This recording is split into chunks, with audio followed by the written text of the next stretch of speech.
We're ready to talk about shapes. The shape of an atom, the shape of a compound is pretty important. So when we make these covalent Lewis structures, we are representing a compound, a molecule, on paper. We also need to think about its shape. And when we start thinking about shape, it gets a little hard to draw and visualize because in real life, molecules are in 3 dimensions, not a piece of paper like 2 dimensions. We're going to talk about this theory called Vsepr, valence shell or electron pair repulsion. So valence shell, those are electrons in the outer valence area. Pair meaning really electrons tend to be paired up in orbitals, especially once I've completed an octet. They're 2 pairs in a bond, shared together in an orbital, bonded orbital, or 2 pairs in a lone pair orbital. So I think about these as electron pairs. If I were to have a double or triple bond, however, they would all be in between the 2 atoms. That's where a covalent bond is why sharing, they have to be in between the 2 atoms. So they're all going to be occupying the same area. It really wouldn't be a pair, it would be electron grouping. If I have 2 distinct sets of electron pair groupings or electron domains, I would expect that they're going to repel each other because they're negatively charged and they want to be as far apart as possible. So to the extent that they can move, they will move and move in adopted geometry where they are distant from each other. We're going to maximize the distance because they don't want to be near each other, they're repelling. And we can use our ideas of what we know about bonding and lone pairs, and we can use that to try to guess at the structure of a molecule, and it turns out to do a really good job. We're going to focus on the center atom because all these electron pairs are attached to that central atom, and so that can tell us sort of the shape around the central atom. I can only do 1 atom at a time. This does tend to confuse students. You start counting lone pairs on outer atoms. We're only focusing on the center atom. Let's look at the Vsepr chart.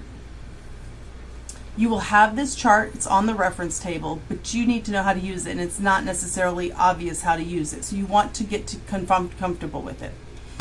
The idea is that if I had 2 electron groups, so I have just 2 lone pairs, or maybe I have double bond and a double bond, so remember down here it says a single, a double, and a triple bond are each considered just 1 electron domain. So a double bond would be one electron domain.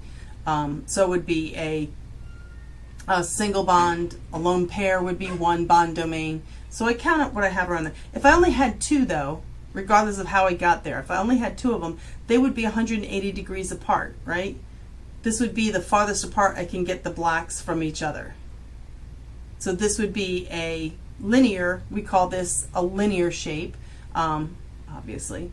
And so this is a linear shape. So if I identify that my Lewis structure has just 2 electron domains, I'm going to realize that the electron geometry is linear.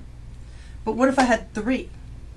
If I had 3, it turns out this is a really good shape. So I'm maximizing the distance. This geometry referred to as trigonal planar. Note that it's planar because it all sits in one plane, but they're 3 apart, kind of like a peace sign geometry.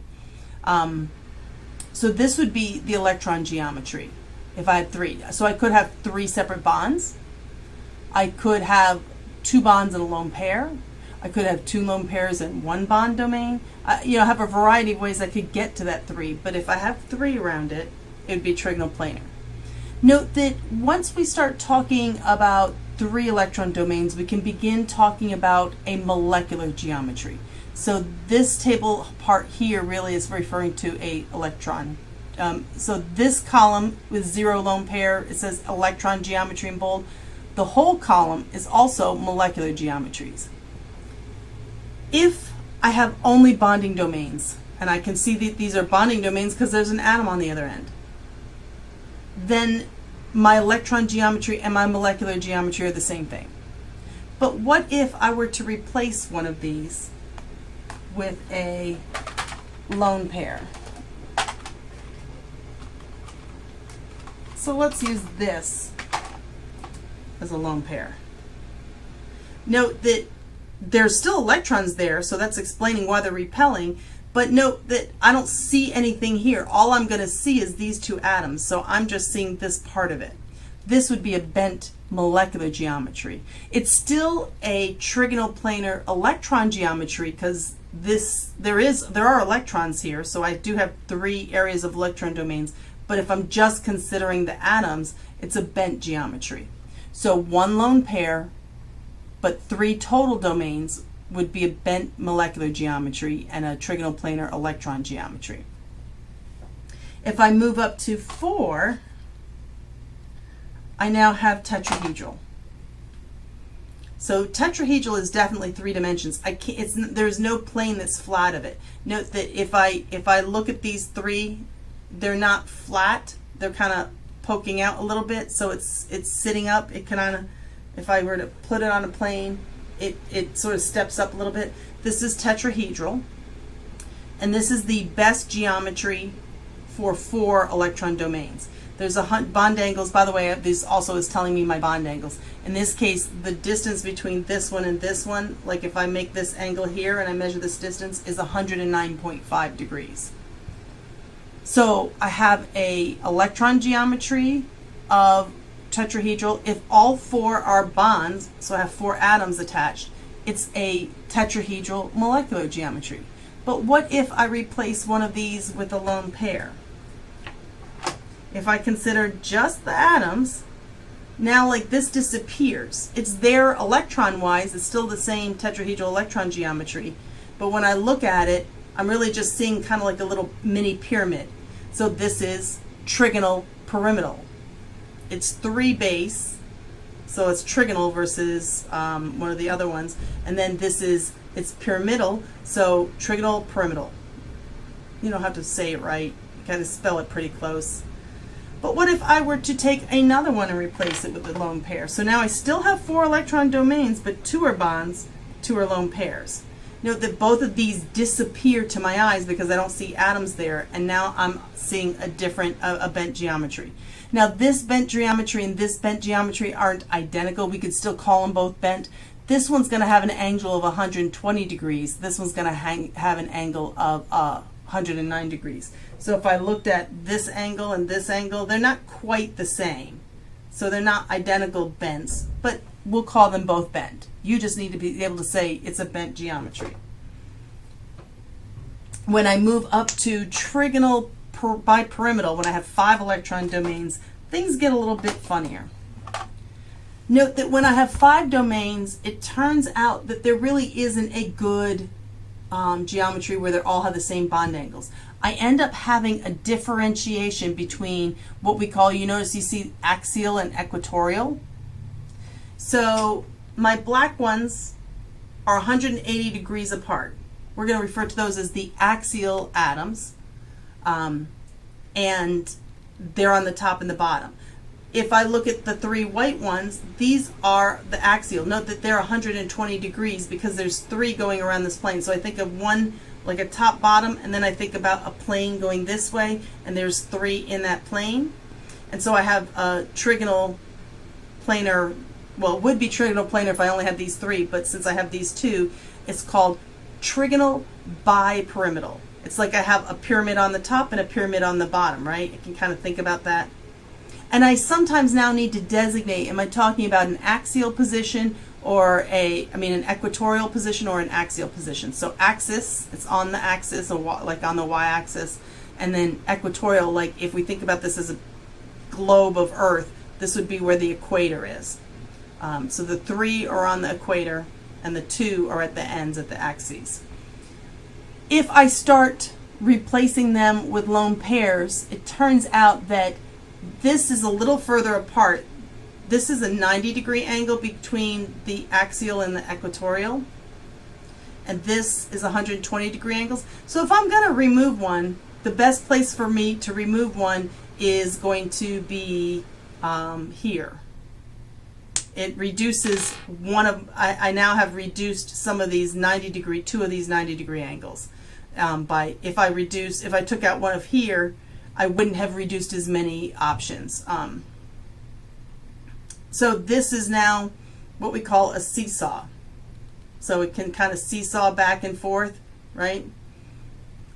So I only have two, but they're not, these are not quite opposite each other. They're at 120 degrees on this axis. So this is referred to as seesaw. That was if I replaced this with a lone pair, because I'd have a lone pair here, so helping spread it apart. If this wasn't here, these would adopt a different geometry. I'd only have 4, but I have 5 electron domains here, but one of them is not an atom, so I see the seesaw. If I replace another one, it turns out I will probably take out another equatorial. And now I get the T-shaped, right? Like a little letter T. And if I replace a third, note that it's the equatorial positions that will tend to be, the lone pairs are going to tend to be in the equatorial positions so that they can be a little further apart. And now I have, it's linear, but it's a different kind of linear than the first one. It's identical in shape, but I do have presence of electrons here. I do have 5 electron groups. And my last one is 6 groups. Note that when I have to have 5 electron domains or 6 electron domains, I have to be an extended octet. 4 electron domains, if there were 2 electrons in each domain, would be 8 electrons total around that center atom. That's an octet. That's generally what we're going for, is an octet. But when I start to get into these period 3 and higher groups, I can start having these 5 and 6 electron geometries once I do extended octet geometries. And I can put 6 around here, and when I do, I get something that's kind of, you know, cubic. This sort of looks like an XYZ axis. It pretty much is. 90-degree angles. Of course, if I were to consider this bond and this atom, they're 180 degrees apart total. But for the most part, we're neighbor to neighbor would be, any 2 angles would be 90 degrees apart. If I start replacing them with lone pairs, I only have 2 lone pairs, but I can do some of them. I replace the first one, I get a square pyramidal. So I just take one off. If I replace another one, and for these, it turns out it doesn't, so it's going to probably lose the one that's opposite. So what I'm not really telling you yet is that lone pairs take up a little more space than a regular bonding pair, so they're going to kind of pick out positions to be farthest apart. That's why if I have lone pairs for the 5 electron geometry, they occupy the equatorial spaces because they're a little bit spaced apart. Same thing, if I put lone pairs on a octahedral geometry, they're going to be opposite each other, not neighbor, so they can be farther apart. So now this is a square planar. So this is a regular square, it fits in a plane. If I'm ignoring these, this fits in a plane. And I can get another T-shaped. If I take off another one, it has to come from the other positions.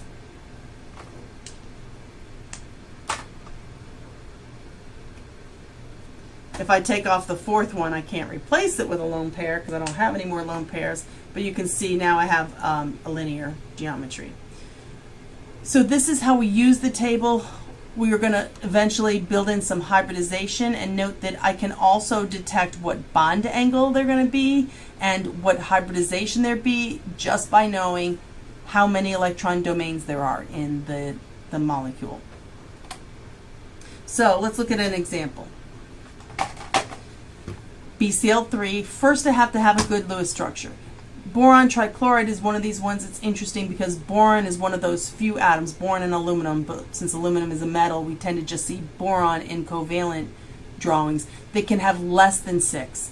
So, I mean, less than 8 electrons, less than an octet. So this has only 6 electrons right now, but it's happy. If I assess the formal charge, down here you can see if I were to have gone for an octet, note that I end up with a plus charge on the chlorine and a -1 charge on the bromine.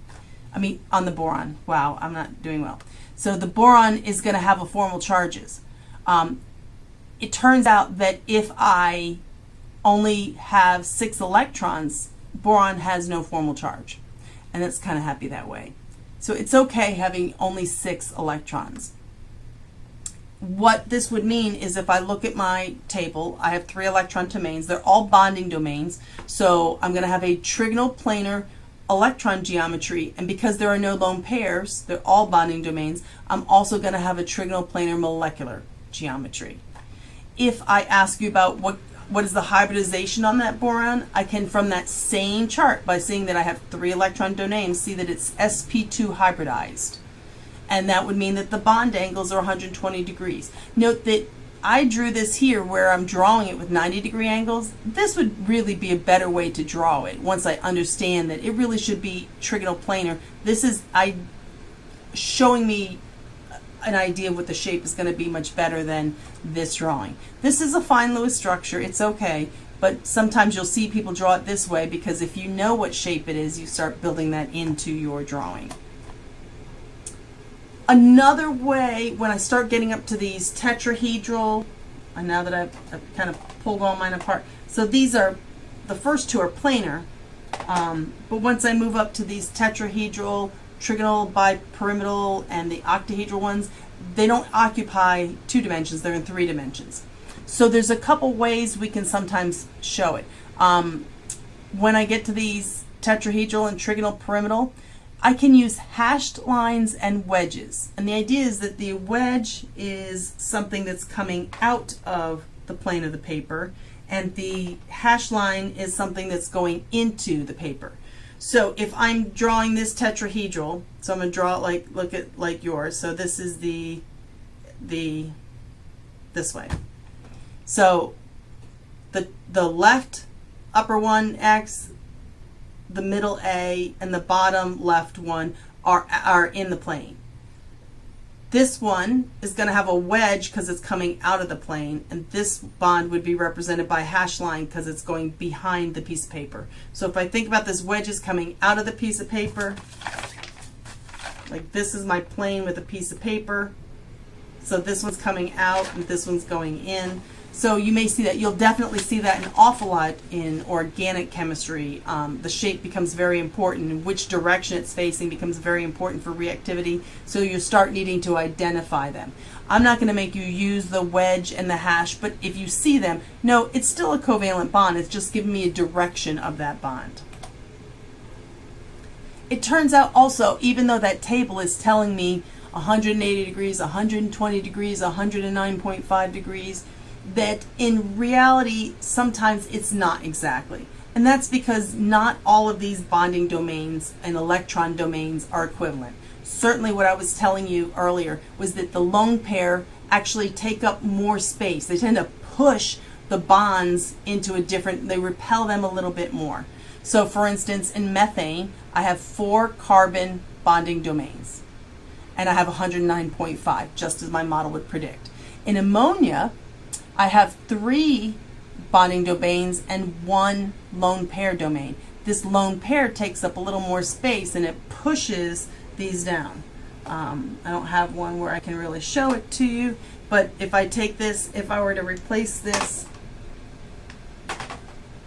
with a lone pair, because you can see it's bigger, it's like it pushes these 3 down, and when it pushes these 3 down, there's a smaller bond angle between them. And if I do that with one more and I make water,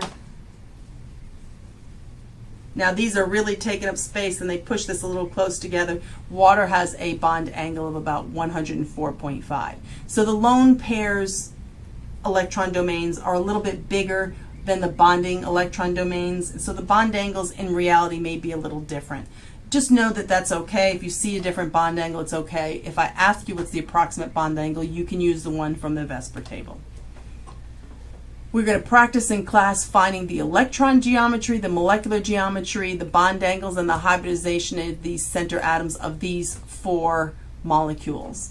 2 of them even are ions. So I have 2 molecules, 2 ions. Again, it starts with a Lewis structure. If you want to try to draw the Lewis structure before we get to class, that may be helpful.